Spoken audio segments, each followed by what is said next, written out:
bien, bonjour à tous, chers collègues, ici présents à Sèvres, au lycée Jean-Pierre Vernant, ainsi que dans vos établissements divers, dans telle ou telle académie, en particulier à Amiens, à Caen, à Besançon, à Creil et sans doute ailleurs. Je suis très heureux de vous accueillir sur notre interface et de vous présenter cet après-midi M.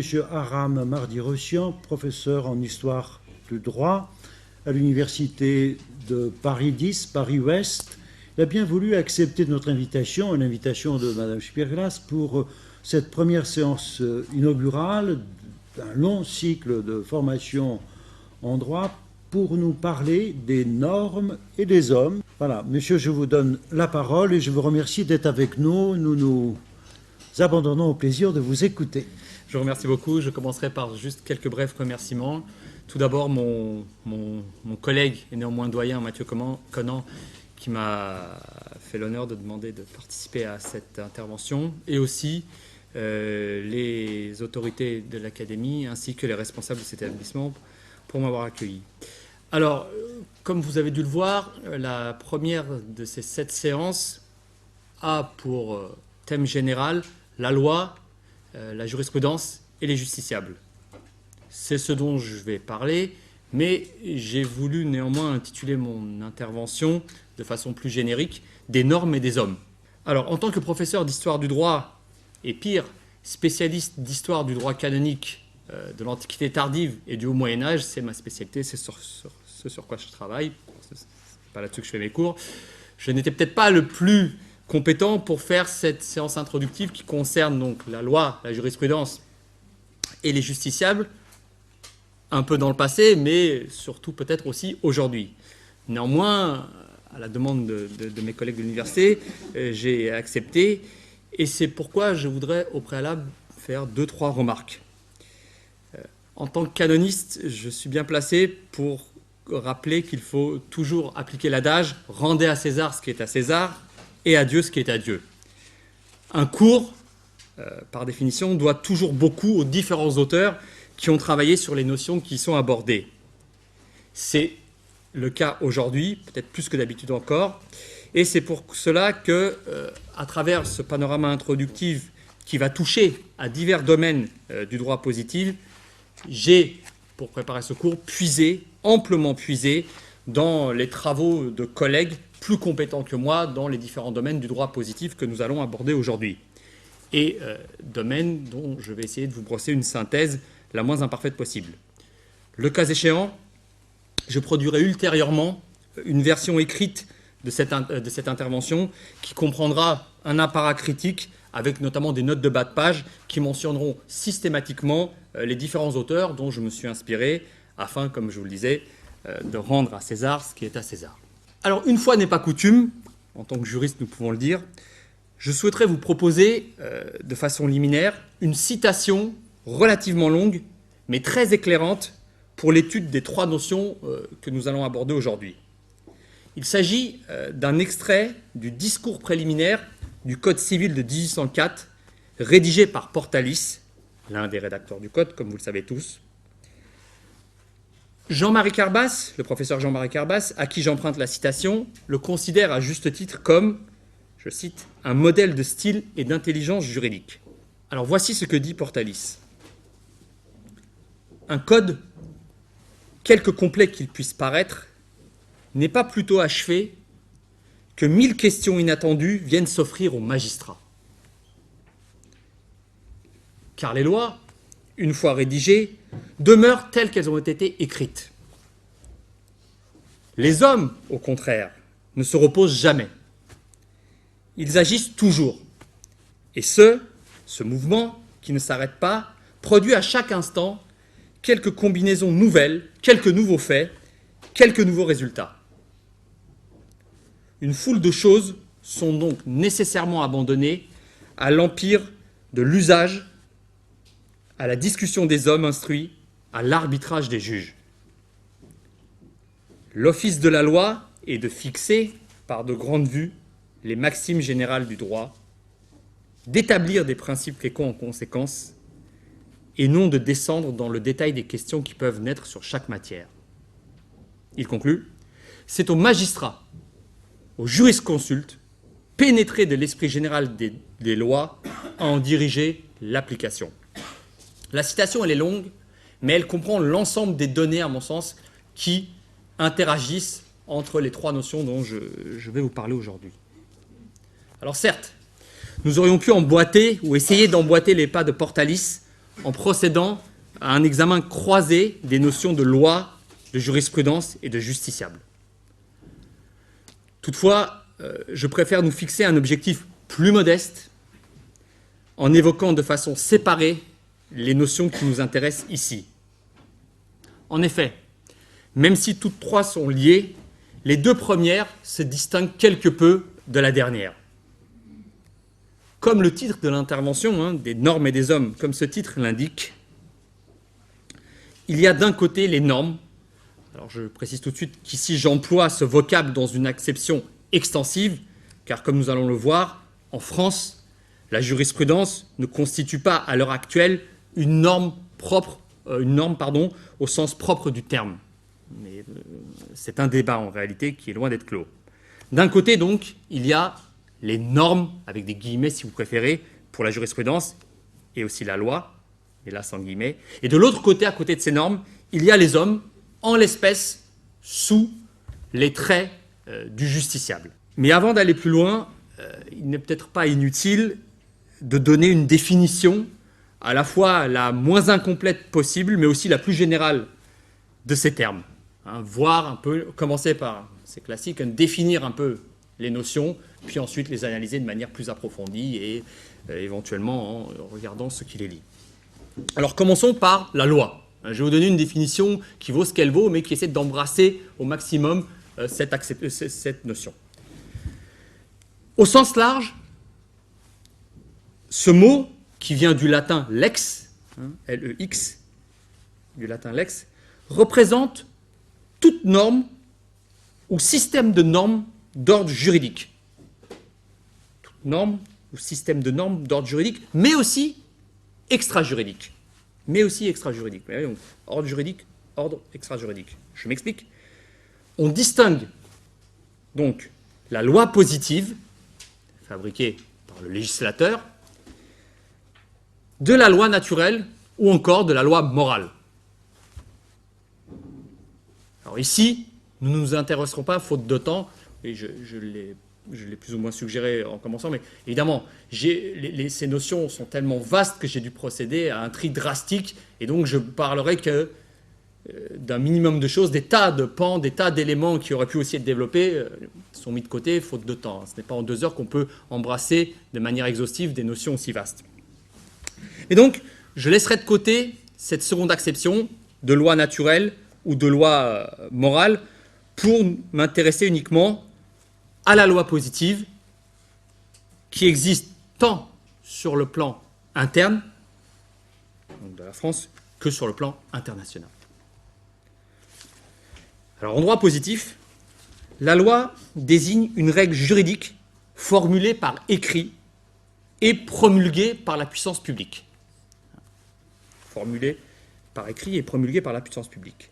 Elle revêt un caractère permanent tant qu'elle n'est pas modifiée ou abrogée par le législateur.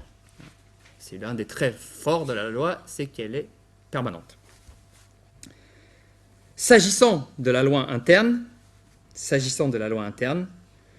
le fameux vocabulaire juridique de Gérard Cornu lui attribue près d'une dizaine de formes, près d'une dizaine de sens.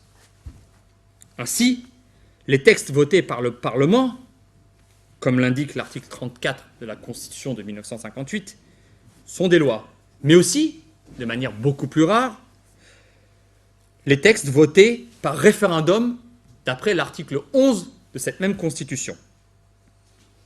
Ça, c'est une première approche. Dans une acception plus fondamentale, la loi est la règle de droit suprême dans la hiérarchie des normes. Règle de droit écrite, par opposition notamment à la coutume qui est une norme orale. La règle rendue suprême, s'agissant de la loi, par le pouvoir politique. Si l'on se résume, à ce stade, en France, la loi représente, ou est censée représenter donc, l'expression de la volonté générale. l'expression de la volonté générale. Sur un plan plus large, la loi constitue tout ce qui est juridiquement obligatoire.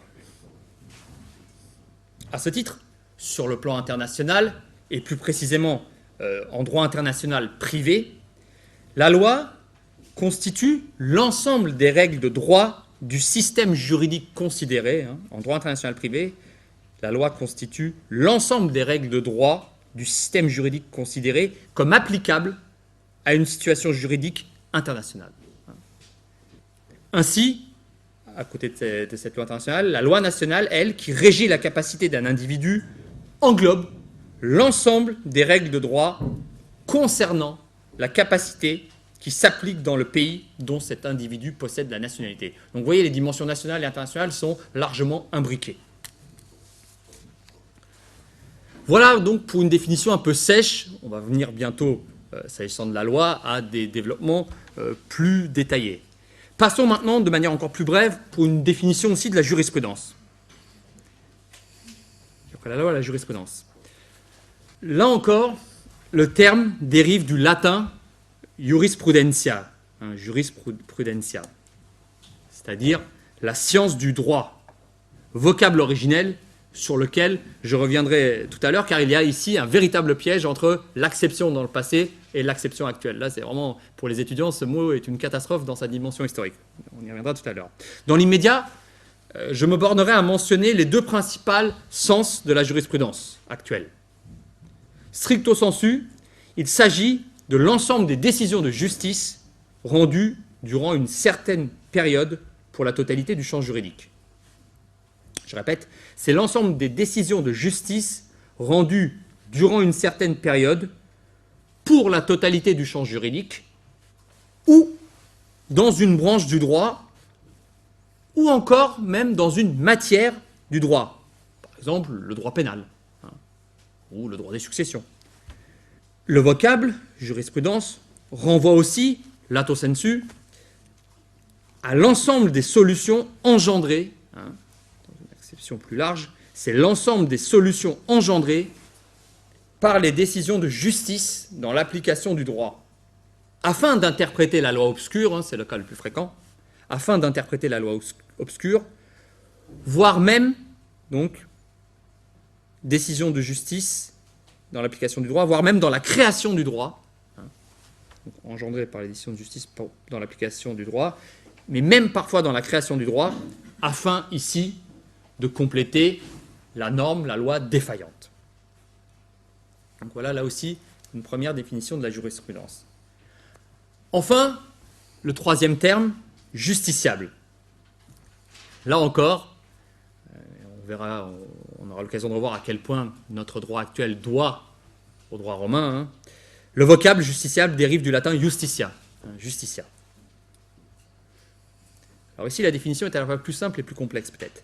Le justiciable représente l'individu en tant qu'il peut être auditionné ou appelé en justice afin d'y être jugé.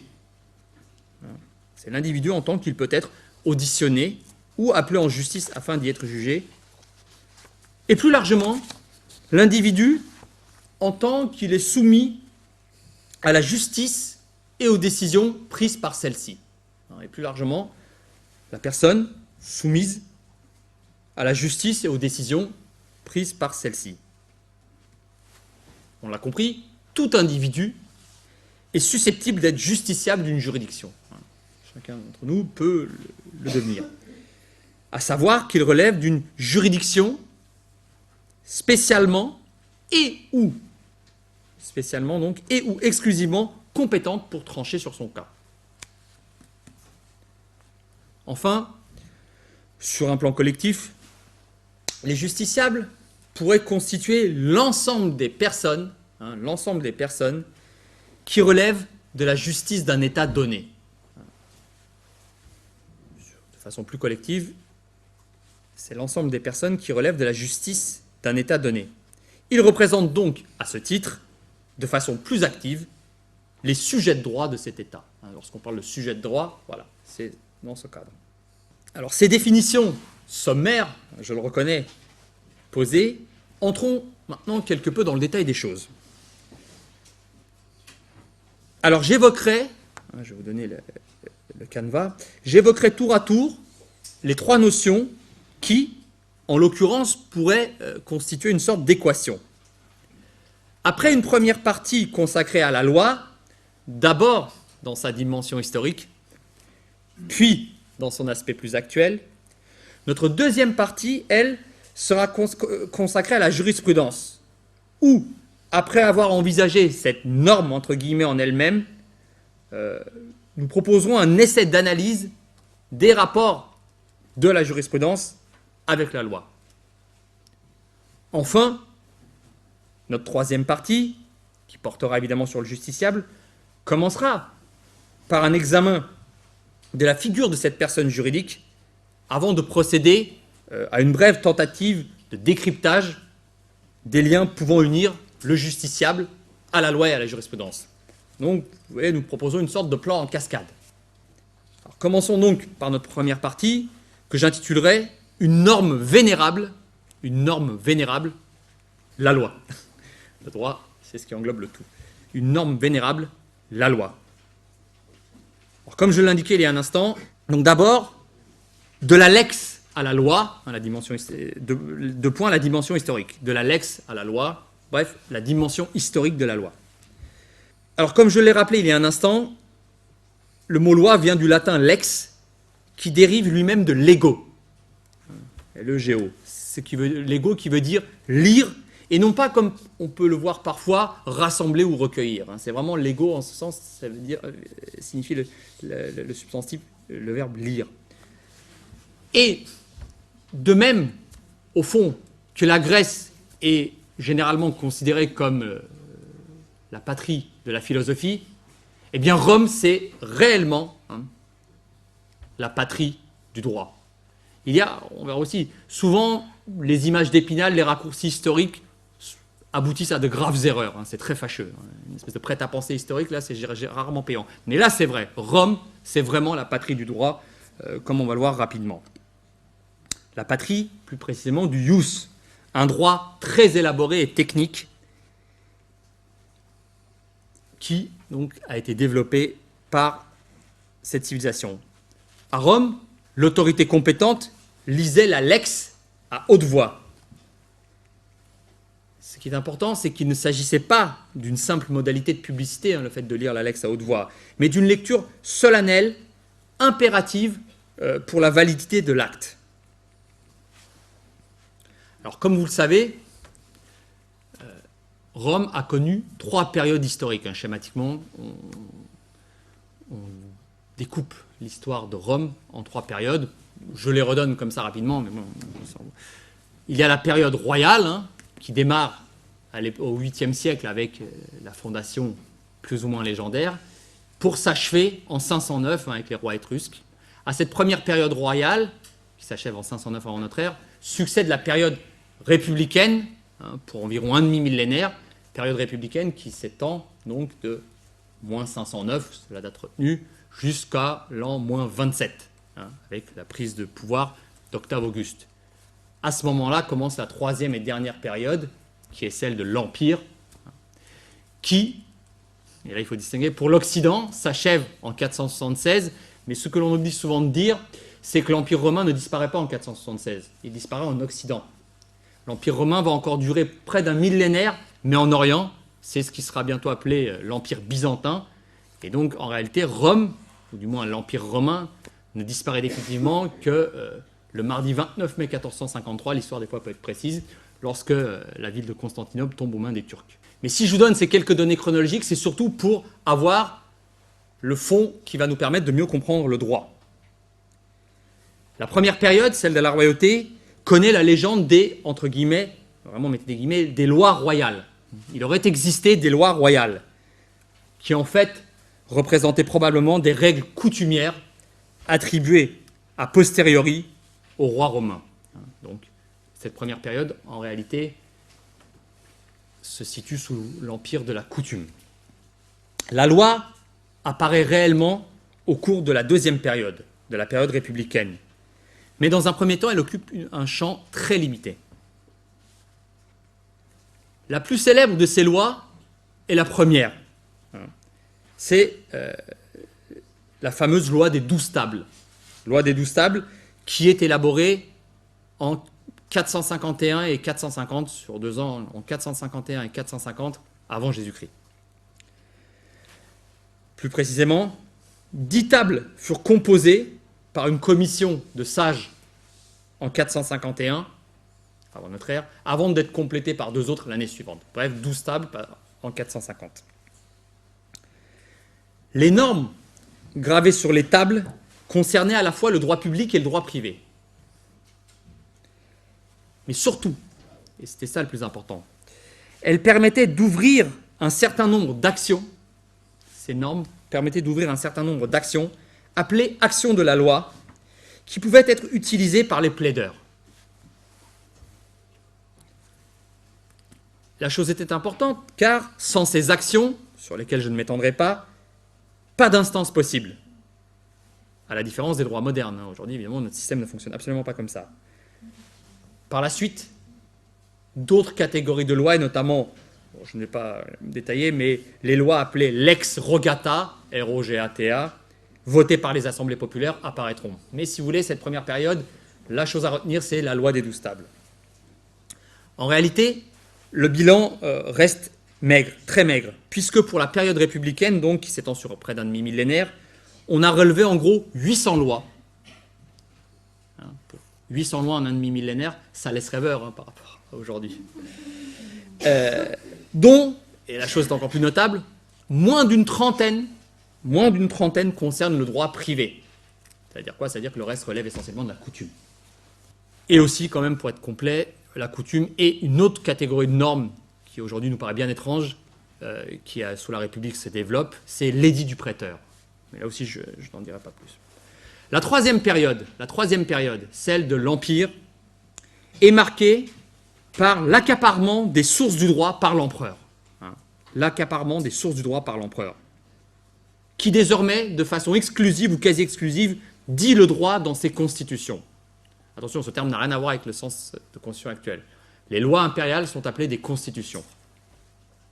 Mais aussi à travers ses édits, ses jugements ou ses instructions. Bref, l'empereur endosse la loi et dès lors, il est considéré, et la chose est intéressante, comme étant lui-même la loi. L'empereur est considéré comme étant lui-même la loi. C'est la fameuse lex animata. L'empereur devient lex animata, la loi vivante, en grec nomos empsikos. La loi vivante, ou, si l'on veut aussi, l'esprit des lois. Vous voyez, voilà une évolution pour le moins remarquable de la notion de loi au cours des 10 siècles de l'Empire romain, si du moins on s'arrête, enfin plus de 10 siècles si du moins on s'arrête pour l'Occident. Quittons Rome, à présent quittons Rome, notre prestigieux ancêtre juridique, pour nous tourner vers la France. Et là je serai plus bref. Au cours de la période médiévale, et même encore à la veille de la Révolution de 1789, la place de la loi restait secondaire vis-à-vis de la coutume. La place de la loi restait relativement secondaire vis-à-vis de la coutume. Celle-ci, la coutume, constitue un usage auquel une longue pratique octroie une force contraignante pour en faire une règle de droit. La coutume, en gros, c'est cela. Un usage auquel une longue pratique, au Moyen-Âge, on parle de pratique immémorielle, octroie une force contraignante pour en faire une règle de droit. La coutume est d'abord orale et susceptible d'évolution par l'usage. Au fond, de la même manière dont elle s'est dégagée. Dans la France médiévale, le droit public, et bien plus encore le droit privé, relevait largement de la coutume. Mais progressivement, au fil des siècles, les choses vont s'inverser. Certes, le législateur royal souhaitait par principe respecter les diverses coutumes présentes dans le pays. Il faudra attendre le Code civil pour mettre fin à cette diversité juridique. Mais à la fin du Moyen-Âge, émerge l'idée d'une unification du droit coutumier en vue de parachever l'unité du royaume. Vous voyez, cette volonté royale d'agir sur le juridique s'explique, comme si souvent avec le droit, par une arrière-pensée politique, hein, au fond l'unité politique. Pour y parvenir, eh bien, l'un des meilleurs moyens, c'est d'amorcer une unité juridique. Cette politique se concrétise par la promulgation de diverses lois de codification, simple embryon, d'une législation uniforme pour tout le royaume. En réalité, dès le XIIIe siècle, la royauté capétienne avait affirmé sa fonction législative et engagé avec force et persévérance, une réelle persévérance, la construction d'un État. Dès lors, légiférer constituait non seulement une part immédiate de la souveraineté royale, mais mieux, la loi devient progressivement une sorte de marque de l'intervention étatique. La loi devient la marque de l'État et de son intervention. Tant sur le fond que sur la forme. Cette loi progresse. Tant sur le fond que sur la forme, cette loi progresse, s'affine. Et un moment clé dans cette évolution est l'ordonnance prise. Je vous ferai grâce autant que possible de dates et de noms, j'en donne un. C'est l'ordonnance de Charles VII, prise par Charles VII en 1454 à Montil-les-Tours. La fameuse ordonnance de 1454 de Montil-les-Tours qui ordonne la rédaction officielle des coutumes. Cette ordonnance de 1454 qui ordonne la rédaction des coutumes va, d'une certaine manière, figer le droit coutumier. Donc on l'a compris, lentement, au cours des siècles suivants, les siècles qu'on appelle d'Ancien Régime, ou peut-être de manière plus juste de monarchie absolue, le rapport de force entre loi et coutume va s'inverser en faveur de la loi. Évidemment, l'histoire va s'accélérer avec la Révolution de 1789. Dans notre domaine, comme au fond dans tellement d'autres, une véritable césure se produit alors. Une véritable césure se produit. En instaurant de nouveaux principes qui confèrent la souveraineté à la nation et qui proclament la séparation des pouvoirs, les révolutionnaires ont souhaité généraliser de façon absolue l'expression législative du droit à partir de la loi votée par les représentants de la nation. Il y a eu une volonté de généraliser de façon absolue l'expression législative du droit à partir de la loi votée par les représentants de la nation. Au fond, l'expression de la volonté souveraine de la nation. Dans cette nouvelle acception, la loi, toute puissante, ne supporte même plus l'interprétation du juge.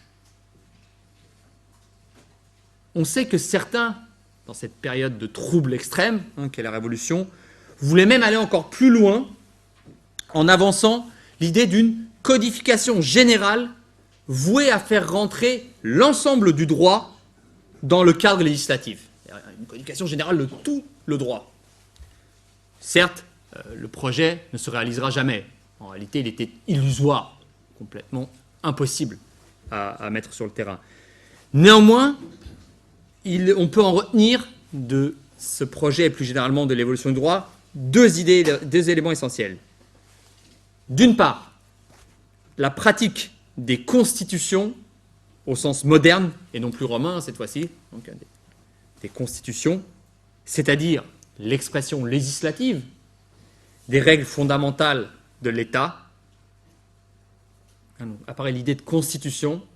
En réalité, elle était déjà débattue au XVIIIe siècle, mais là, voilà, les constitutions apparaissent. Et de fait, de 1791 jusqu'à aujourd'hui, jusqu'à 1958, jusqu'à la Constitution de la Ve République, tous les régimes en place auront des constitutions écrites, alors que la monarchie n'en a jamais eu. Donc, le fait est majeur. Dans le même temps, un second élément à retenir, celui qui concerne, sous l'impulsion décisive de Napoléon Bonaparte, l'apparition de cadres juridiques pour la nouvelle structure, pour les nouvelles structures de la société, affirmées en particulier, je pense, dans le Code civil de 1804. Oui, pour se résumer en une phrase, les constitutions et les codes. vont émerger du bouillonnement de la période révolutionnaire, non sans mal. Quoi qu'il en soit, l'élargissement du domaine de la loi, si fortement instauré sous la Révolution, a depuis 2 siècles pris des formes variées dès l'instauration d'un régime parlementaire, et tout particulièrement, comme nous allons le voir maintenant, à partir de la seconde moitié du XXe siècle. Donc passons à la seconde sous-partie. La loi contemporaine, une norme en perpétuelle évolution. La loi contemporaine, une norme en perpétuelle évolution. Alors, l'extrême diversité, comme on l'a vu, des acceptions que recèle la loi, nous oblige au préalable à faire un tri. En premier lieu, nous n'évoquerons pas ce que certains juristes appellent la loi privée, c'est-à-dire la législation privée ou même législation quasi-privée. J'en dis juste un mot.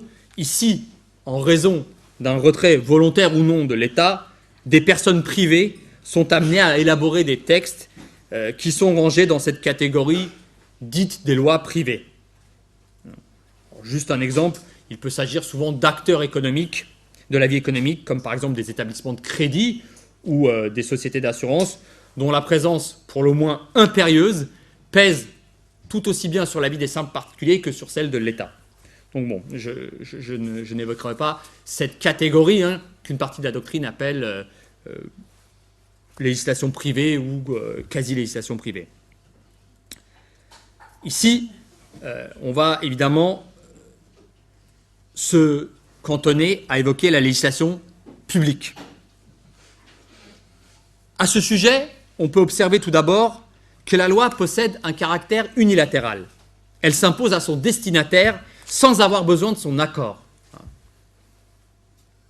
Elle a un caractère unilatéral, impersonnel aussi, et elle s'impose à son destinataire sans avoir besoin de son accord.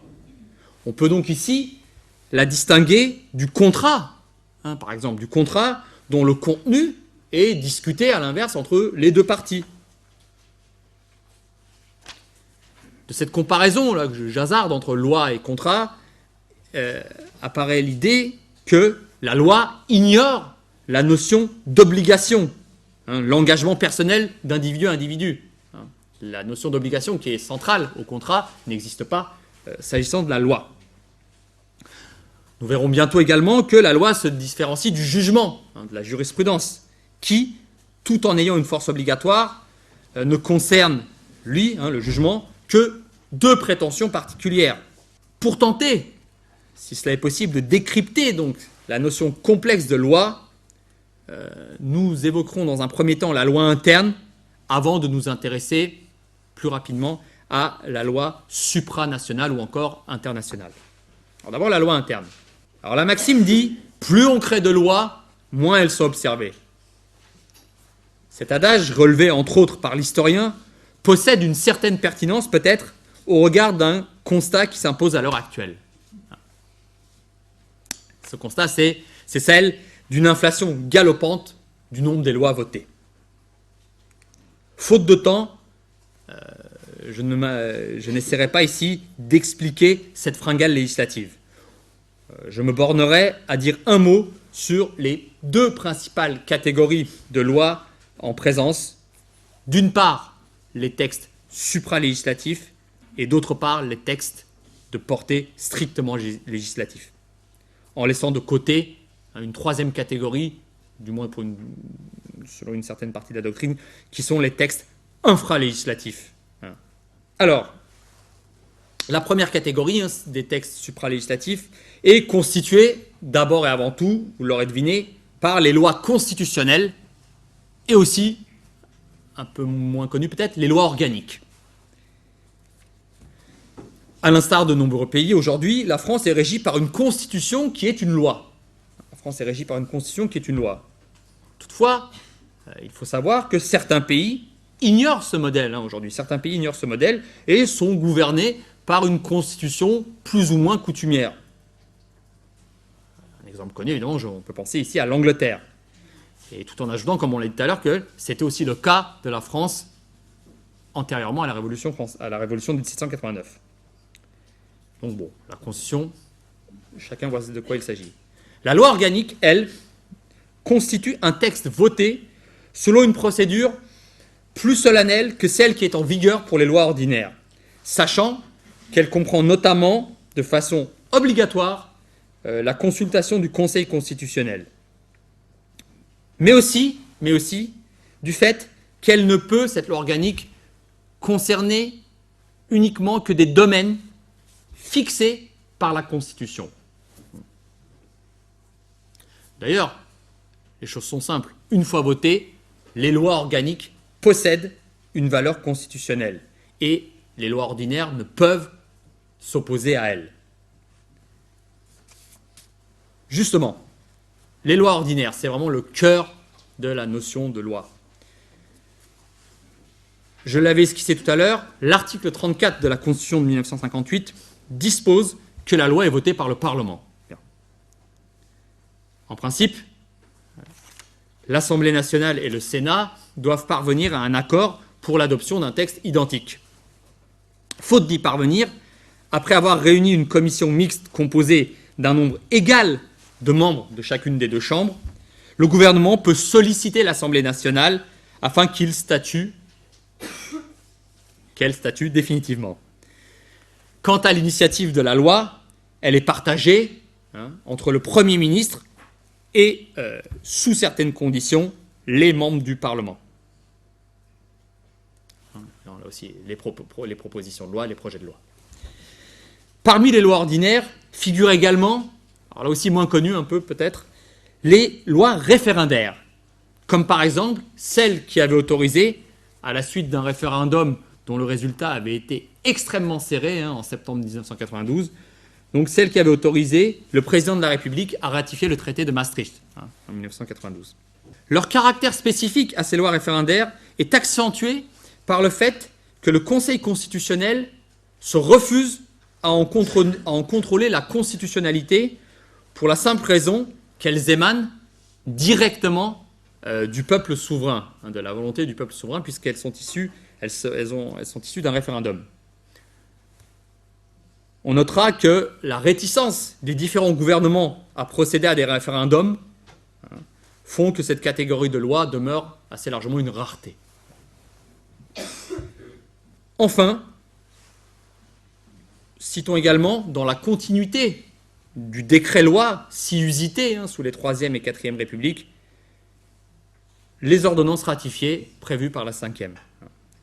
Les ordonnances ratifiées. Alors de quoi s'agit-il ? Ici, initiées par le gouvernement dans le champ de compétences du Parlement, mais sur l'autorisation accordée par ce dernier par l'intermédiaire d'une loi d'habilitation, cette ordonnance pourrait, de prime abord, constituer un texte administratif. Mais sitôt ratifiée par le Parlement, elle obtient valeur de loi. Donc voilà un tableau vraiment sommaire de la loi dite interne. Passons à présent, comme je vous le disais un peu plus rapidement, à la loi supranationale ou encore internationale. Une fois signée et ratifiée par la France, une convention internationale va occuper une place particulière dans la hiérarchie des normes. Ainsi, et c'est le cas le plus intéressant, dans l'hypothèse d'une loi interne contraire, la Convention internationale va primer, comme l'ont successivement indiqué la Cour de cassation, dans un arrêt Jacques Vabre de 1975, puis le Conseil d'État dans un arrêt Niccolo de 1989. Ceci sur le fondement de l'article 55 de la Constitution de 1958. Les traités vont primer. Ainsi, le juge français est tenu d'écarter la loi nationale opposée à la Convention. Ouais, c'est quelque chose, il y a la dimension juridique, mais il faut prendre du recul. C'est très lourd politiquement. Les conséquences sont très très importantes. En revanche, la situation est moins évidente concernant l'application directe du contenu de la Convention internationale aux citoyens français. Je parle cette fois-ci d'une application directe. Théoriquement, il appartient aux États signataires à la Convention de préciser sur ce point et de dire sur celle-ci, si le texte aura un caractère auto-exécutoire. hein. Le français est une langue assez riche pour ne pas employer systématiquement des mots anglais, hein, ici self-executing, donc auto-exécutoire. Mais en droit, on le sait tous, il y a souvent un fossé entre la théorie et la pratique. Or, il arrive souvent que les parties ne disent pas clairement leurs intentions sur ce point. Et donc, ceci a donné lieu à une jurisprudence pour le moins contrastée, hein, des tribunaux français sur cette question de savoir si un texte doit s'appliquer automatiquement ou non aux citoyens français, dans le cas où les États signataires n'ont pas été très clairs sur cette question. Il n'est pas d'ailleurs interdit de penser, c'est peut-être ça le plus intéressant, que le pan de jurisprudence qui refuse d'appliquer automatiquement le contenu d'une convention aux nationaux a pour véritable objectif, hein, derrière les apparences, pour objectif de minimiser le principe général de supériorité de la Convention à la loi nationale, vous voyez, pour un peu équilibrer les jurisprudences Jacques Vabre et Nicolo. Néanmoins, et je vais terminer avec ça, sur ce point, il y a deux conventions qui possèdent une importance tout à fait particulière aujourd'hui en France. Il s'agit évidemment d'une part de la Convention européenne des droits de l'homme de 1950 et d'autre part du traité de Rome de 1957, qui s'applique de façon directe, à l'ensemble des citoyens français. De plus, ces deux textes comprennent des institutions permanentes qui créent un droit dérivé. C'est-à-dire une norme qui s'applique dans l'ordre interne français sans avoir besoin d'une nouvelle ratification. À ce titre, les textes élaborés par le Conseil européen ou la Commission européenne s'imposent instantanément aux ressortissants français sur le fondement du traité de Rome. Parce que c'est le second, plus encore que la Convention de 1950, c'est le traité de Rome ici dont il est question. Ils s'imposent instantanément, tout en primant sur la loi française en vertu de la jurisprudence du Conseil d'État. Et là, les barrières existent encore moins. Les textes supranationaux s'appliquent directement. Par contre, les directives européennes, ce qu'on appelle les directives, ne touchent en principe que les États membres, sachant toutefois qu'un désaccord existe ici entre le juge français et la Cour de justice de l'Union européenne concernant certaines catégories de directives, mais nous ne rentrerons pas dans les détails. On peut conclure sur la loi en observant que la France connaît, à l'instar de nombreux autres États européens, un mouvement sans cesse croissant d'intégration des normes internationales, très majoritairement à caractère législatif. C'est la grande tendance à retenir. Une telle tendance constitue un des aspects les plus importants du débat sur la question fondamentale, politique cette fois-ci, toujours la politique et le droit, sur la question fondamentale de savoir jusqu'à quel point la France doit approfondir cette politique d'intégration ou, l'autre option, à l'inverse, adopter une nouvelle orientation plus favorable à la préservation de sa souveraineté. Voilà, c'est un débat, derrière le droit, on voit qu'il y a un débat politique d'importance majeure. Passons à présent, pour les 10 minutes qui nous restent, à la seconde partie, à la deuxième partie de notre exposé, une source en plein essor, la jurisprudence. Une source en plein essor, la jurisprudence. D'abord un bref panorama, puis quelques problèmes de notre temps. Ici aussi, donc, en deux temps. Donc, d'abord, première sous-partie, si vous voulez, de la science des prudents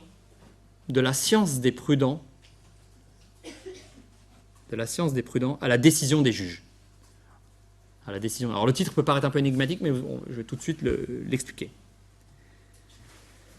On l'a vu, le sens initial, on l'a esquissé, le sens initial du latin jurisprudentia est particulièrement trompeur. À Rome, la jurisprudence représente avant tout la connaissance du droit, une connaissance sage et avisée, ainsi que l'atteste le terme prudentia. Cette science s'est épanouie à la fin de la période républicaine grâce aux sages en droit, entre guillemets, grâce aux sages dans le domaine du droit, que l'on dénomme à la fois jurisprudents, donc ce sont ceux qui ont la science, qui possèdent la science du droit de manière prudente, et aussi donc jurisprudent et aussi jurisconsulte. Donc,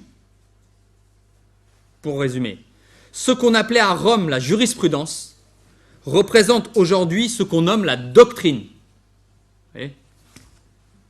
Il y a un piège. Et c'est bien plus tard que le mot jurisprudence acquiert le sens qui est actuellement le sien. Sens que nous avons mentionné donc au début de cet exposé dans nos définitions. En fait, ce sont ici aussi les réformes révolutionnaires et le débat sur le rôle du juge dans l'interprétation de la loi qui ont amené l'émergence de la jurisprudence dans le système juridique actuel. Depuis le début du XIXe siècle, le principe de l'interprétation de la loi par les tribunaux est accepté et les juristes s'affairent essentiellement autour de questions de méthode. Ceux-ci ne font en fait que prolonger un vieux débat amorcé par l'ordonnance civile de 1667. Là aussi, comme pour beaucoup de choses, ça commence bien avant la Révolution. La Révolution est certes une césure, mais les phénomènes avaient débuté bien avant. Ce grand texte de 1667, qui constitue en réalité un véritable code de procédure civile, qui n'en avait pas le nom, défendait aux cours souveraines, au Parlement, en cas de doute ou de difficulté dans l'application de la loi, de procéder elles-mêmes à l'interprétation des textes. Les parlements, donc là aussi le nom ne doit pas tromper, c'est des cours souveraines, il ne s'agit absolument pas d'instances législatives. Les parlements devaient uniquement demander au roi de leur faire connaître ses intentions. Donc en cas de doute, on renvoie le texte au roi. Sans disparaître totalement, l'interprétation par voie réglementaire, donc à l'époque, les fameux arrêts de règlement, se voyait assigner des bornes précises. Une fois encore, comme je l'ai dit, la Révolution apporta de profondes modifications. Particulièrement méfiants envers les juges, dont la violente opposition à la royauté avait contribué à précipiter la chute de la monarchie, les révolutionnaires s'attachèrent, non sans divergence, à museler le pouvoir des juges. Ainsi, à l'Assemblée constituante, une majorité s'oppose avec énergie, au nom de la séparation des pouvoirs, à toute manœuvre du juge qui lui permettrait de substituer sa volonté à celle de la nation. Évidemment, volonté exprimée par la loi. Par conséquent, le juge est cantonné à une stricte et mécanique application de la loi aux faits qui lui sont présentés. En outre, si la loi est silencieuse, il doit en faire de même. Nous avons ici affaire au juge automate, auquel il est interdit toute forme d'interprétation de la loi.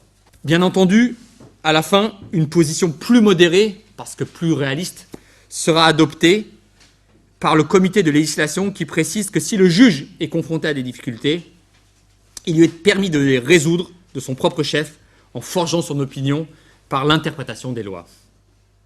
Quoi qu'il en soit, la loi des 16 et 24 août 1790, une des lois les plus importantes dans ce domaine, pose le principe du référé législatif, à savoir l'obligation pour le juge de saisir le corps législatif en cas de silence et d'obscurité de la loi. En dépit de cette modulation, un système aussi rigide ne pouvait fonctionner de façon durable. Bientôt, les rédacteurs du Code civil, conscients de l'évolution de la société et du caractère forcément relatif de leur œuvre de codification, consentirent à octroyer aux juges une certaine marge d'interprétation. Ainsi, l'article 4 du Code civil, de 1804, bien sûr, dispose que le juge qui refusera de juger, je cite l'article, sous prétexte du silence, de l'obscurité ou de l'insuffisance de la loi, pourra être poursuivi comme coupable de déni de justice. C'est un point fondamental s'agissant de notre sujet. Dans le même temps, le référé législatif est instauré, le référé législatif à l'empereur est instauré en 1807, mais ceci ne durera pas très longtemps. En effet, dans l'hypothèse d'un désaccord entre la Cour de cassation et les cours d'appel, dans cette hypothèse, les lois de 1828 et 1837 parviennent à consacrer l'autonomie de la jurisprudence. Bref, au fil du temps, au fil du 19e siècle, la jurisprudence retrouve, ou trouve peut-être, parce que ce n'était pas la même chose sous l'Ancien Régime, un rôle plus marqué, plus important. Reprenant néanmoins la condamnation révolutionnaire des arrêts de règlement, l'article 5 du Code défend de façon définitive aux juges de prononcer par voie de dispositions générales et réglementaires sur les causes qui lui sont soumises. Vous voyez, petit à petit, on essaye de trouver une sorte de compromis pour laisser à la fois une interprétation, mais en se méfiant et en bornant malgré tout le rôle du juge. Par la suite, en 1906 toutefois, un arrêt de la Chambre criminelle de la Cour de cassation va consacrer le principe selon lequel le justiciable, en se constituant partie civile, oblige le ministère public à déclencher des poursuites pénales. Bientôt, cette jurisprudence sera reprise par la loi dans le Code de procédure pénale. D'autres éléments sur lesquels je ne m'étendrai pas, et notamment la mise par écrit, la compilation des arrêts à partir du 19e siècle, et l'apparition aussi des notes d'arrêt, vont faire en sorte que la jurisprudence, ici par ce biais plus technique, va continuer sa lente, chaotique, mais va continuer sa progression. La seconde moitié du 19e siècle, et je clôturerai mon propos peut-être là-dessus, est également un moment clé pour la jurisprudence administrative. Cette dernière trouve son origine dans la loi des 16 et 24 août 1790 qui crée deux ordres de juridiction, judiciaire et administrative, tout en interdisant aux juges judiciaires de traiter des affaires de l'administration. Toutefois, la justice administrative n'est pas instaurée immédiatement et les fonctionnaires, dans un premier temps, sont jugés par leur ministre référent selon la théorie du ministre-juge. C'est évidemment le fameux arrêt Blanco du tribunal des conflits de 1873 qui consacre la compétence du Conseil d'État en matière de justice administrative. Dès lors, celle-ci n'a eu cesse de se développer et le droit administratif est aujourd'hui, était du moins presque entièrement un droit d'origine jurisprudentielle. Le rôle du juge administratif étant pour sa part, pour ce qui le concerne, le plus souvent de contrôler les excès de pouvoir de l'administration et garantir ainsi les droits du justiciable. Je terminerai par une conclusion donc que j'emprunte au grand juriste Philippe Gestaz, qui relève que si, sur le plan quantitatif, la jurisprudence n'enregistre pas, selon les sociétés, des écarts aussi significatifs que la loi, qui peut être presque totalement absente, comme c'est le cas dans les sociétés coutumières, ou au contraire se révéler omniprésente, c'est la loi. Philippe Gestaz donc poursuit, et je le cite, « Toutefois, et à la différence de la loi, qui, mis à part les cas de soft law, a toujours et partout la même force, la jurisprudence joue qualitativement un rôle très variable, parfois faible dans les sociétés où le jugement n'est pas mis en mémoire et où seuls les plaideurs lui trouvent de l'intérêt. » Et là, il cite par exemple Rome ou l'ancien droit français. Parfois fort, là où le juge construit le droit à coup de précédents obligatoires. Et là, il fait référence évidemment au système de common law. Entre les deux, certains systèmes placent la jurisprudence au-dessous de la loi, tout en lui laissant largement le soin de compléter celle-ci. C'est à peu près le cas de la France actuelle. La césure naturelle tombait bien. On venait de finir notre première sous-partie consacrée à la jurisprudence. Attaquons la seconde, que j'ai intitulée « Adversaire ou complémentaire » au pluriel, la loi et la jurisprudence. Adversaire ou complémentaire, la loi et la jurisprudence. Comme nous venons de le voir, la relation entre la loi et la jurisprudence, les relations, ont évolué au cours des siècles, non sans présenter le plus souvent un caractère orageux. La loi s'est vue concurrencée par la jurisprudence, laquelle a été combattue par la loi, qui pouvait toujours casser une jurisprudence, même constante. L'autorité de la chose jugée, notion très importante, l'autorité de la chose jugée, qui possède force de vérité légale, n'empêche en rien le législateur de revenir sur cette chose jugée. De ce fait, une partie de la doctrine a même estimé que la jurisprudence constituait, peut-être une partie minoritaire, mais a constitué une source abusive du droit, je cite, ne comprenant aucune légitimité démocratique et pouvant même, le cas échéant, violer le principe de séparation des pouvoirs. Je cite ici une partie de la doctrine qui n'est pas forcément majoritaire, mais qui existe. Puis, qui existait. Puis, progressivement, un certain climat d'apaisement s'est imposé entre la loi et la jurisprudence pour permettre leur coopération et même parfois une forme de complémentarité. Ainsi, une jurisprudence qui dure peut être considérée comme reçue de façon implicite par le législateur. Et même parfois incorporée à la loi.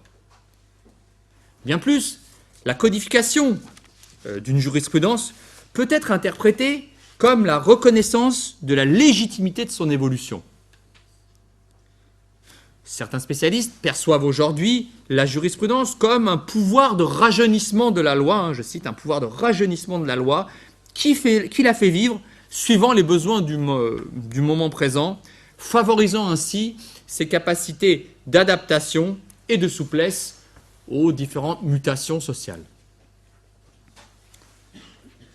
Au total, chez certains des auteurs demeure l'idée aujourd'hui que la jurisprudence reste une source de droit subordonnée à la loi. L'obligation assignée aux juges de trancher les litiges qui lui sont soumis peut transformer leurs décisions en règles de droit qui resteront toutefois placées sous l'autorité de la loi. Transformation de leurs décisions en règles de droit, mais qui restent soumises à la loi. Cela n'empêche pas qu'actuellement, on considère de plus en plus que la jurisprudence enrichit la loi, en premier lieu en poussant le législateur à intervenir pour éventuellement la briser. Mais surtout du fait que la loi peut reprendre à son compte une réponse jurisprudentielle afin de combler un vide législatif. Alors, je vais donner un exemple, vous allez comprendre. En rendant opérationnelle une loi que le principe de séparation des pouvoirs ne lui permet pas de déformer ou de mettre de côté, le juge met en lumière ses imperfections. Par exemple, le célèbre arrêt Desmarres de 1982, rendu par la Cour de cassation, qui refuse, arrêt Desmarres de 82, qui refuse d'exonérer partiellement le gardien d'une chose dans l'hypothèse d'une faute de la victime, a en réalité été appréhendé comme un appel cinglant adressé au législateur pour qu'il consente enfin à rédiger une loi consacrée aux accidents occasionnés par les automobiles. Il s'agit ici d'un exemple topique, car, vous allez comprendre, après avoir reçu satisfaction grâce à la loi du 5 juillet 1985, la Cour de cassation renonça d'elle-même à sa jurisprudence Desmarres. Donc on voit bien ici le but clair et net assigné à cet arrêt de 82. Le poids de la jurisprudence sur la loi est augmenté par la publication du rapport annuel de la Cour de cassation qui mentionne les principaux arrêts rendus et les réformes nécessaires. Il y a quelque temps, un premier président de la haute juridiction avait même formulé différentes propositions afin d'intensifier la collaboration entre la loi et la jurisprudence, sans évidemment violer le principe de séparation des pouvoirs. Cette mutation de la jurisprudence s'accompagne, selon une partie de la doctrine, d'un certain déclin de la loi. Alors, vous l'avez compris, je pense qu'en ces domaines de rapport loi-jurisprudence, il n'y a pas une doctrine unanime et il y a un débat constant avec différentes sensibilités. Un certain déclin de la loi.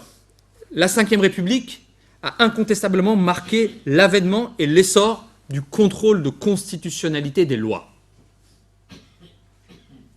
Depuis une décision célèbre et peut-être retentissante du 16 juillet 1971 relative à la liberté d'association, le Conseil constitutionnel s'est en effet attribué le rôle de contrôler la conformité des lois à la Constitution. Je schématise un peu parce que la formulation exacte est un peu plus complexe, mais bon. Donc, contrôle de la conformité des lois à la Constitution.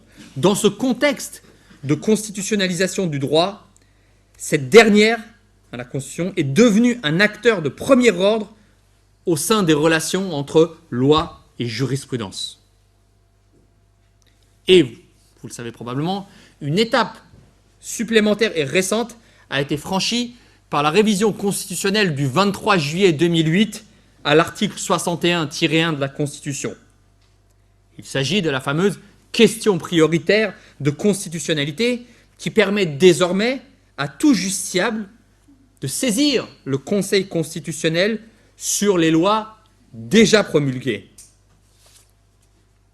Plus précisément, cette saisine a lieu à l'initiative de l'une des parties et surtout, précaution nécessaire, après filtrage des requêtes par le Conseil d'État ou la Cour de cassation selon les hypothèses.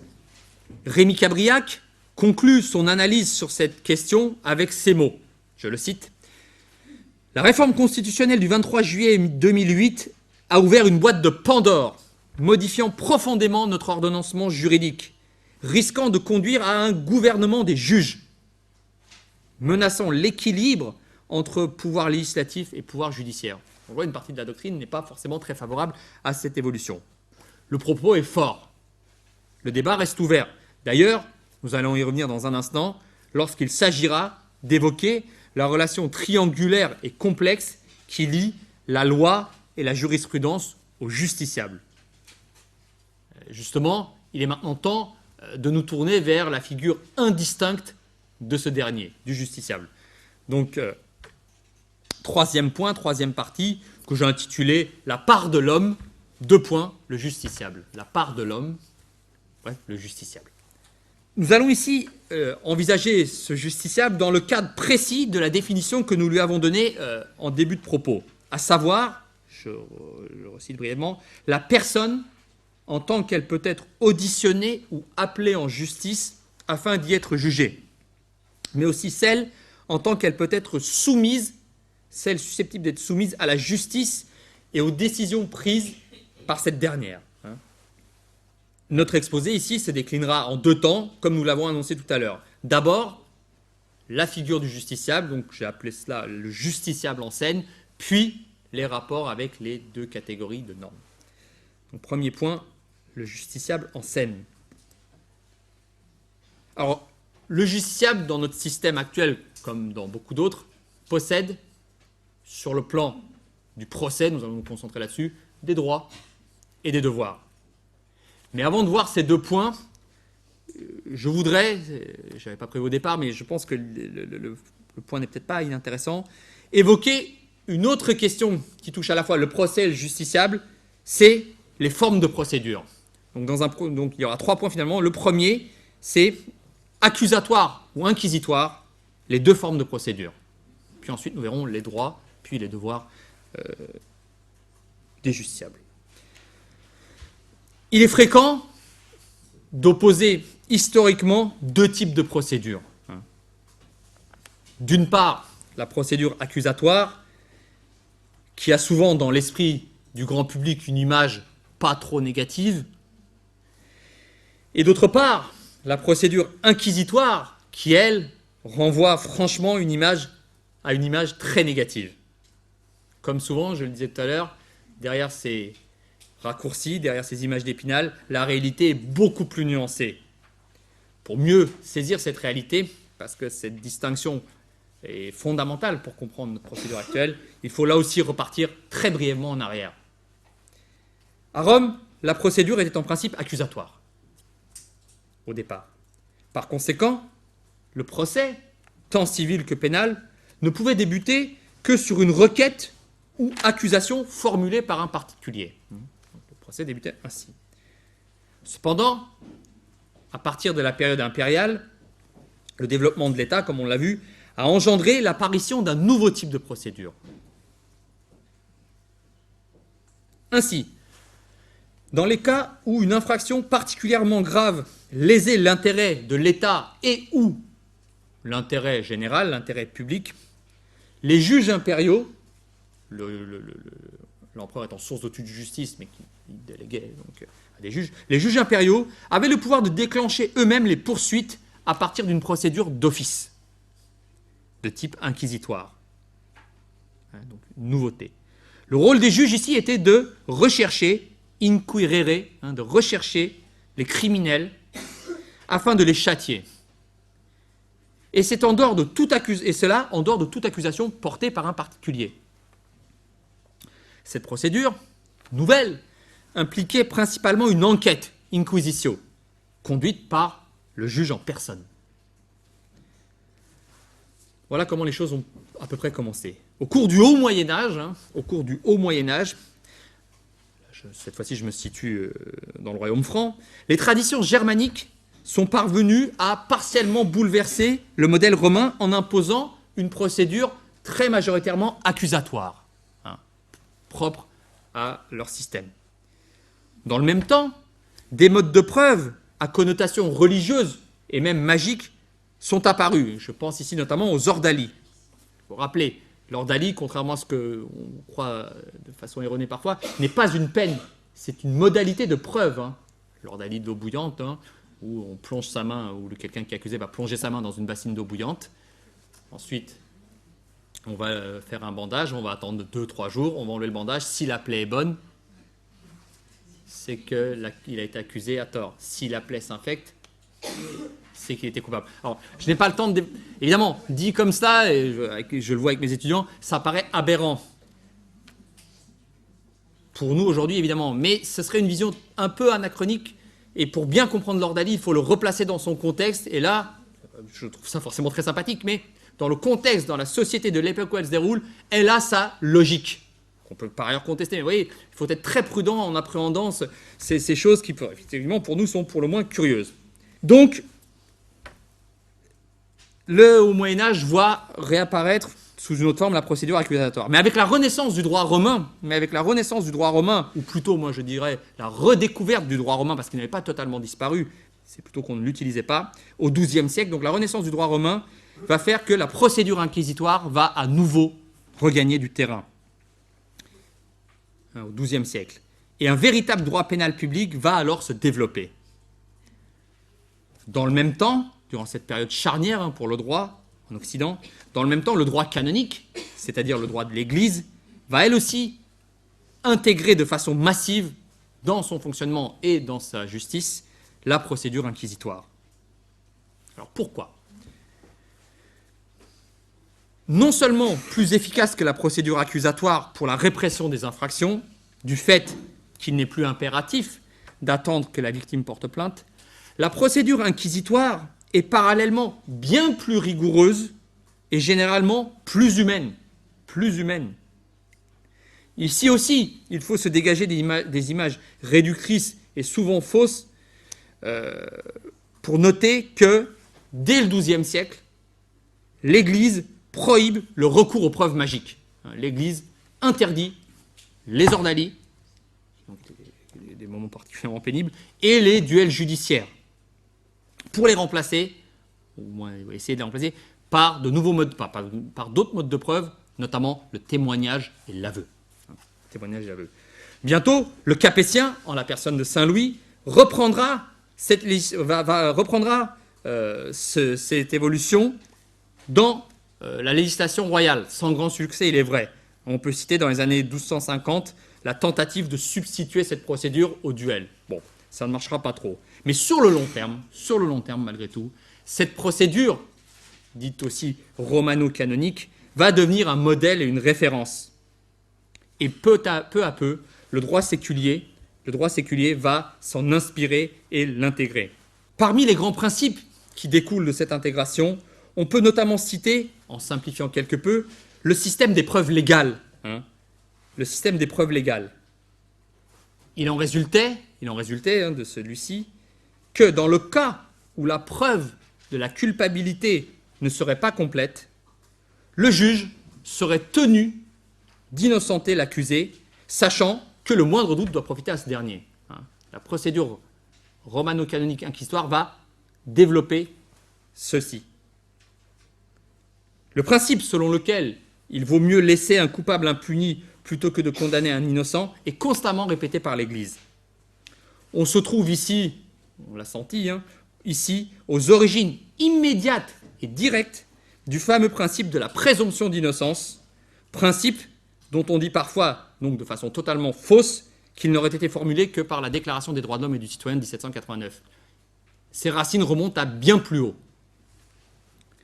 De la même façon, le principe du contradictoire, sur lequel nous allons revenir très, très bientôt, et dont les fondements étaient déjà plus ou moins connus à l'époque romaine, est consacré comme une véritable règle de droit par les juristes médiévaux à partir du XIIe siècle.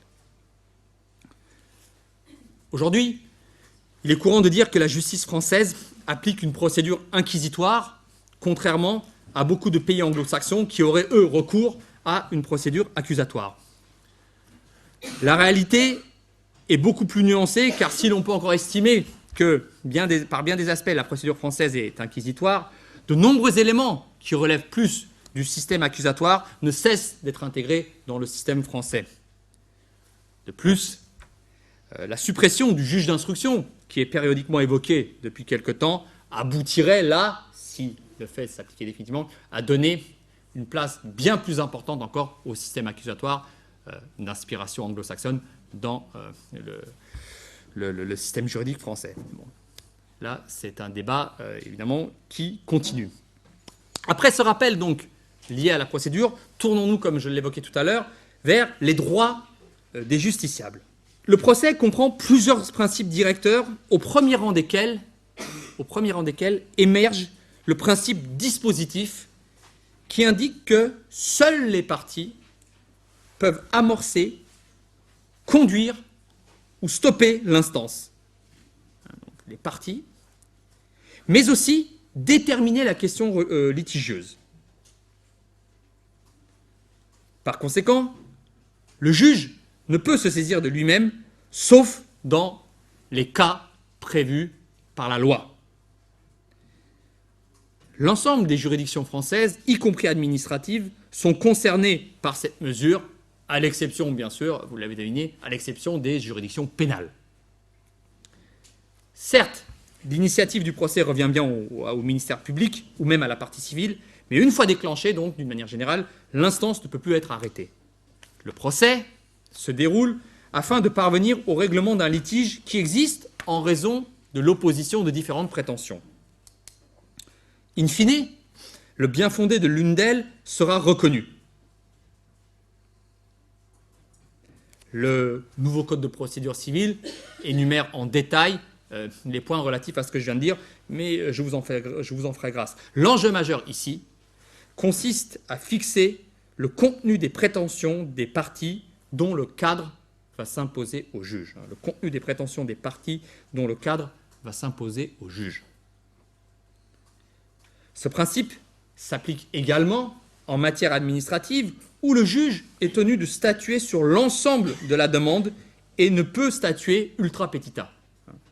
Sauf, malgré tout, le droit c'est toujours un principe des exceptions, sauf en cas de moyens d'ordre public qu'il est obligé d'ailleurs de soulever d'office.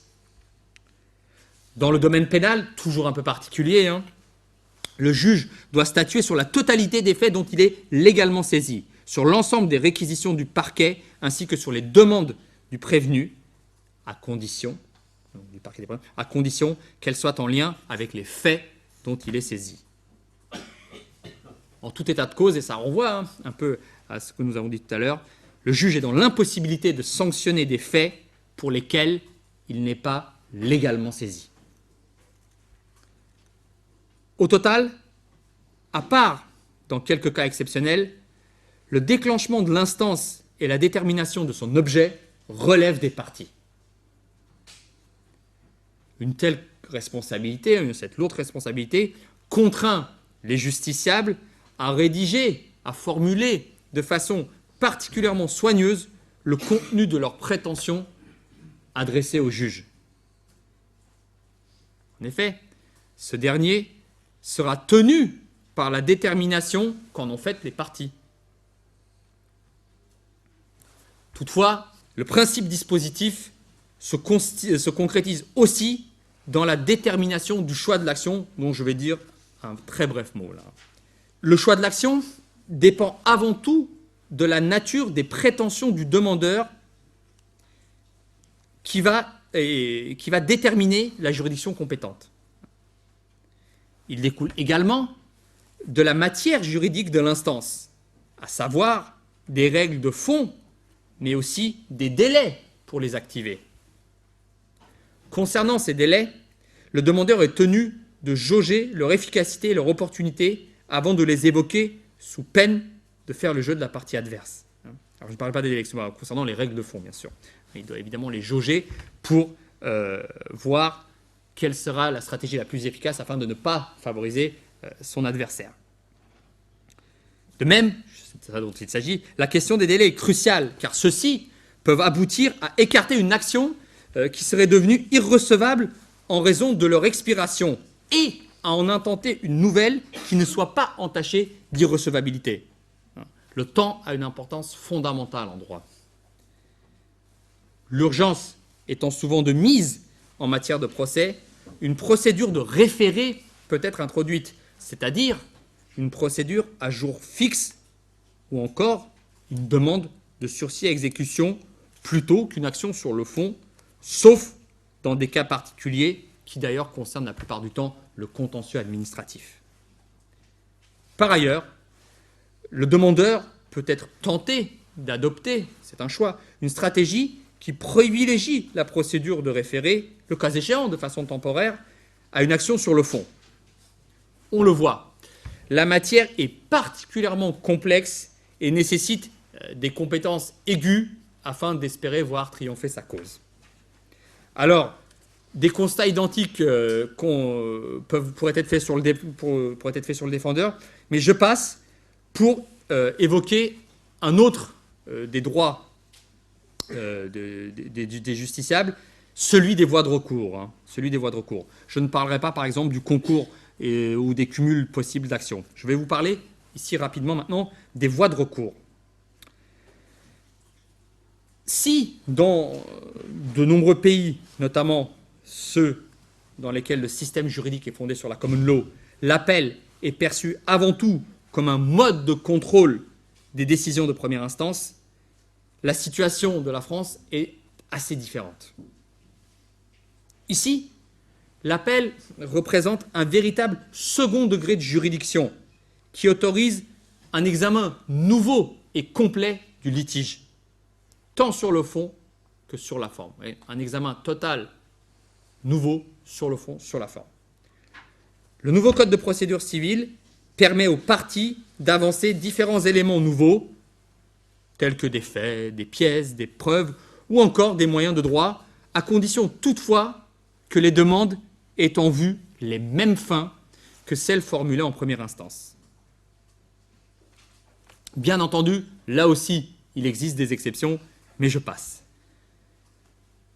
Pour la partie vaincue, ou du moins insatisfaite à l'issue de la première instance, l'appel constitue le plus souvent l'option privilégiée. En effet, non seulement cette voie de recours représente pour elle une sorte de deuxième chance, mais aussi parce que l'appel est en principe suspensif, aussi bien en matière pénale qu'en matière civile, sauf là aussi dans quelques rares cas exceptionnels. Interjeter appel présente donc des avantages pour le justiciable mécontent. Mais tout a un prix, selon l'adage, et de fait, s'engouffrer dans cette voie de recours n'est pas toujours sans danger. En réalité, la partie insatisfaite et ses conseils ont intérêt à soigneusement sous-peser les risques inhérents à l'appel. De fait, la cour d'appel peut non seulement confirmer la décision de première instance, ah oui, mais elle peut dans le même temps alourdir les sanctions disposées par cette dernière si, par exemple, le demandeur est suspecté d'un appel abusif. Le justiciable téméraire peut alors être condamné à verser des dommages et intérêts ou même recevoir des amendes civiles sans parler du paiement de la charge, sans parler évidemment de la charge des dépens. Donc, une réflexion approfondie doit précéder toute stratégie d'appel, et cela peut être plus encore en matière administrative, puisqu'en l'occurrence, cette voie de recours ne présente pas, dans cette branche du droit, un caractère suspensif, sauf, là encore, dans quelques cas spécifiques. Pour terminer sur les voies de recours, un mot pour dire que le système judiciaire français comprend également, vous le savez tous, le pourvoi en cassation, qui ne peut se fonder que sur une non-conformité de l'arrêt attaqué aux règles de droit. Alors, il peut s'agir aussi bien de violation des règles substantielles, que de purs et simples vices de forme. Rappelons aussi que l'instance en cassation, en aucune façon, ne représente un troisième degré de juridiction. Par conséquent, le pourvoi n'est pas suspensif, sauf en matière pénale et, dans certains cas, en matière administrative, devant le Conseil d'État. On le voit, les justiciables ont des droits. Ils ont aussi des devoirs. Quelques mots là-dessus. En premier lieu, il convient de mentionner ce qu'on a vu tout à l'heure, à savoir le principe du contradictoire qui est directement lié à la préservation des droits de la défense. La jurisprudence, comme la doctrine d'ailleurs, considère le plus souvent cette obligation comme paradigmatique et elles en font même parfois la racine de toutes les autres. C'est un point fondamental du procès, le principe du contradictoire. La Cour européenne des droits de l'homme, aussi bien que le Conseil constitutionnel et le Conseil d'État, insistent évidemment sur cette obligation. Ces deux dernières juridictions ont rangé d'ailleurs le respect des droits de la défense parmi les principes fondamentaux reconnus par les lois de la République, et le caractère contradictoire du procès, pour sa part, figure en tant que principe général du droit, ou plutôt est rangé au sein des principes généraux du droit. Dès lors, les procédures, aussi bien pénales, civiles qu'administratives, obligent les justiciables à se conformer au principe du contradictoire.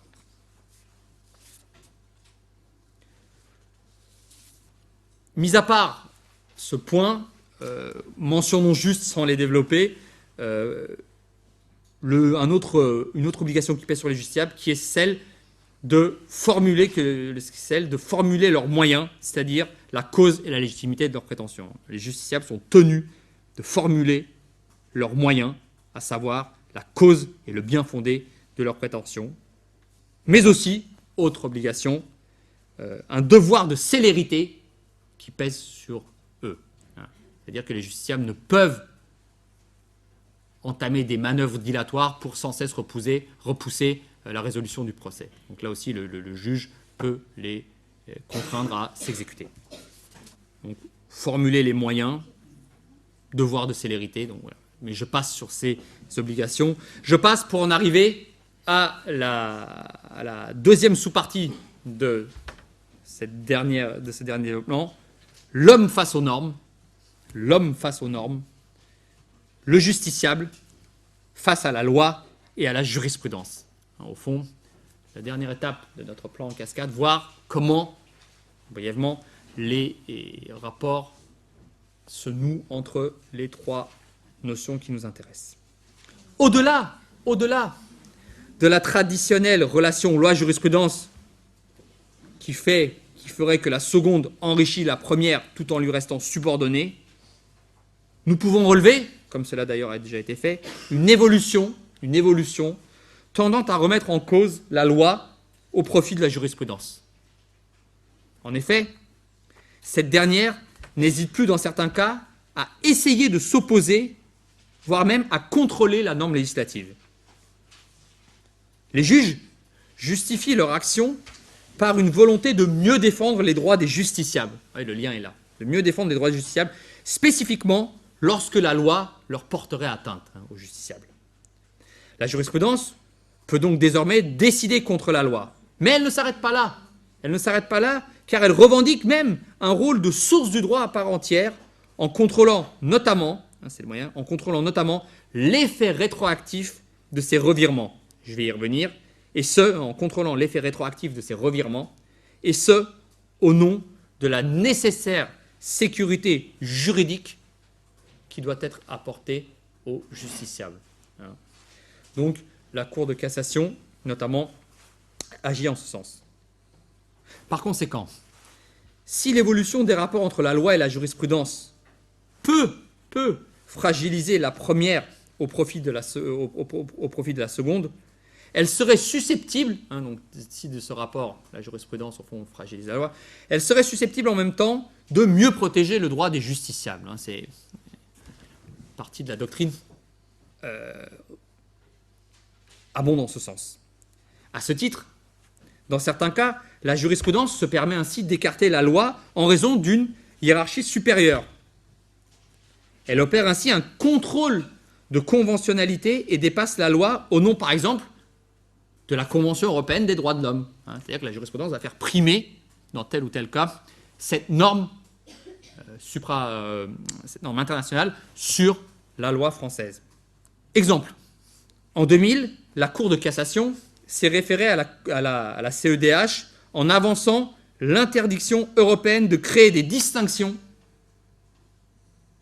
fondées sur l'origine nationale et donc, à partir de ce texte, a écarté l'article 11 du Code civil qui prévoit un principe de réciprocité, lui, pour l'octroi des droits civils aux étrangers. Vous voyez, il y avait d'une part la Convention européenne qui prévoit un point, et d'autre part l'article 11 du Code civil qui différait. L'un disait qu'on ne peut, je répète si vous voulez, on ne peut créer des distinctions fondées sur l'origine nationale. L'autre prévoyait que pour accorder des droits civils aux étrangers, il faut qu'il y ait réciprocité entre le pays d'origine et la France. Bon. Là, la Cour de cassation a clairement tranché en faveur, a utilisé la Convention européenne pour écarter l'article du Code civil. De même, la fameuse jurisprudence Perruche, l'arrêt Perruche du 17 novembre 2000, indiquant qu'un enfant peut être indemnisé du fait d'être né handicapé, jurisprudence qui avait pourtant été mise de côté par une loi contraire de 2002, cette jurisprudence sera reprise par la Cour européenne des droits de l'homme dans un arrêt de 2005, Maurice et Draon, qui écartera de ce fait la norme législative française. Vous voyez deux exemples ici qui montrent cette activité du juge en faveur de la jurisprudence. Ainsi donc, le juge paraît avoir endossé les habits de vérificateur de la validité des lois au regard des textes supralégislatifs et notamment internationaux. Ce faisant, il dévalue la loi en passant au-dessus d'elle pour se référer directement à des normes supérieures. La justification de cette évolution serait à trouver dans le potentiel caractère liberticide de la loi, le juge se réservant donc le droit de l'interpréter, la compléter ou même l'écarter au bénéfice de la protection des droits des justiciables. Vous voyez, là, l'équation, le triangle se trouve, le cœur du propos est ici. En fait, si l'on prend un peu de recul, si on essaie de voir ça avec un peu plus de recul, que voyons-nous ? Il apparaît que la position de la jurisprudence française n'est pas particulièrement surprenante et semble s'inscrire dans un mouvement d'inflation des déclarations des droits et de création de tribunaux destinés à les faire respecter, sachant que la fin du XXe et le début du XXIe siècle, à certains égards, représentent plus que jamais l'ère des droits de l'homme. Donc, ceci n'est pas étonnant. Mais il y a plus. La jurisprudence, dans certains cas, se revendique aussi comme source du droit, au même titre que la loi, notamment à travers le contrôle de rétroactivité des décisions jurisprudentielles. C'est ce dont je parlais il y a un instant. Une telle situation, là aussi, n'est pas sans influence sur la situation des justiciables. S'agissant de cet effet rétroactif si controversé, il est nécessaire de rappeler que pour des raisons de sécurité juridique, la loi est en principe non rétroactive, c'est-à-dire qu'elle ne s'applique qu'aux situations postérieures à son adoption. Or, la jurisprudence française, et c'est un des principes fondamentaux qui la caractérise, ne peut en aucun cas, à la différence de ce qui se passe dans certains pays anglo-saxons, constituer un précédent obligatoire pour les jugements futurs. Elle l'est, mais légalement, elle n'est pas censée le... Enfin, ce n'est pas une obligation. Dans les faits, c'est ce qui se passe, mais ce n'est pas une obligation. La jurisprudence est rétroactive, puisqu'une cour n'est jamais tenue par les décisions d'une autre, ni par ses propres décisions antérieures. Elle peut donc à tout moment modifier radicalement le sens de ses jugements. C'est ce que l'on appelle le revirement de jurisprudence. Vous voyez, la loi, elle, ne peut pas être rétroactive. Une cour peut retourner, de manière schématique, on va dire, repartir en arrière. Cette caractéristique a pour conséquence de priver la jurisprudence de la qualification de source du droit au sens d'une norme impérative.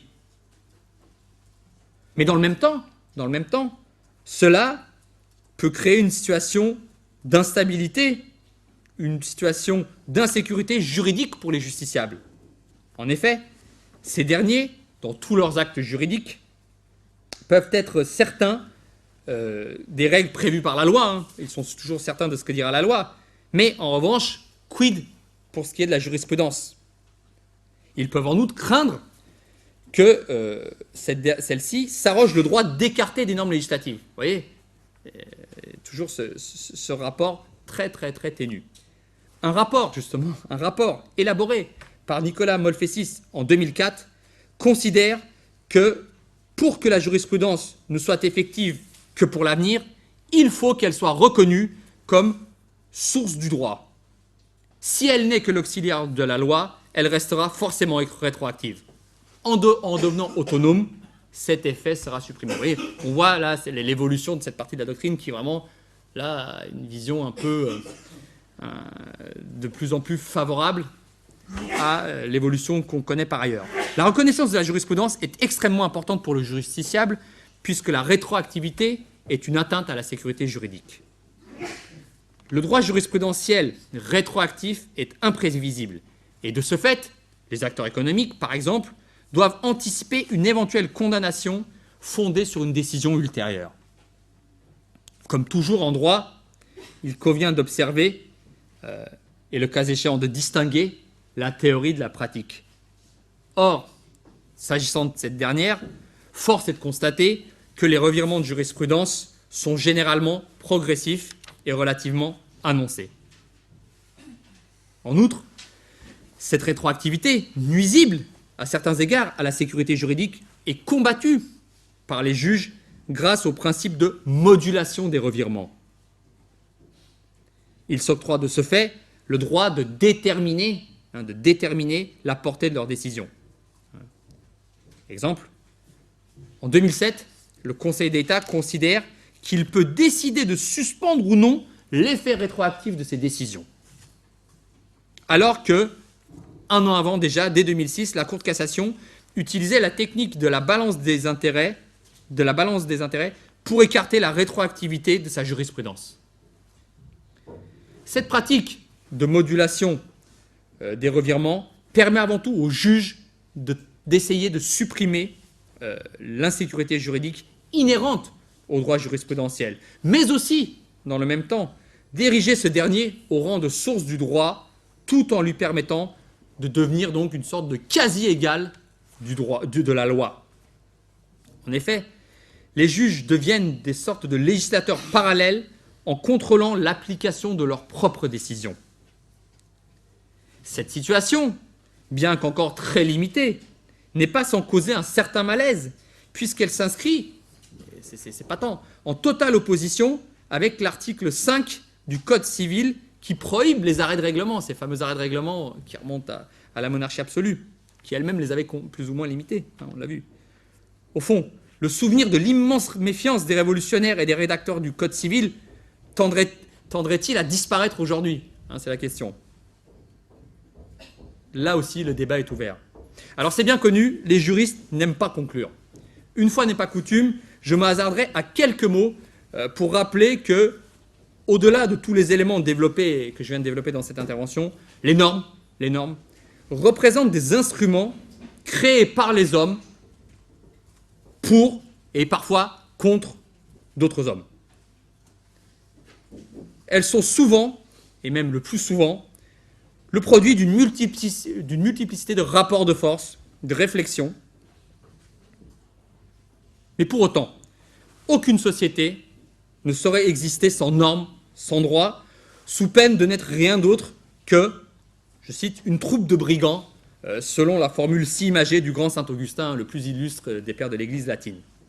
Dès lors, à une époque où le droit est volontiers qualifié de science juridique au pluriel, et même dans un langage peut-être quelque peu bureaucratique, de sciences juridiques et politiques, il ne serait pas inutile de rappeler les mots d'un grand juriste romain selon lequel le droit doit être aussi l'art du bon et du juste. Je vous remercie.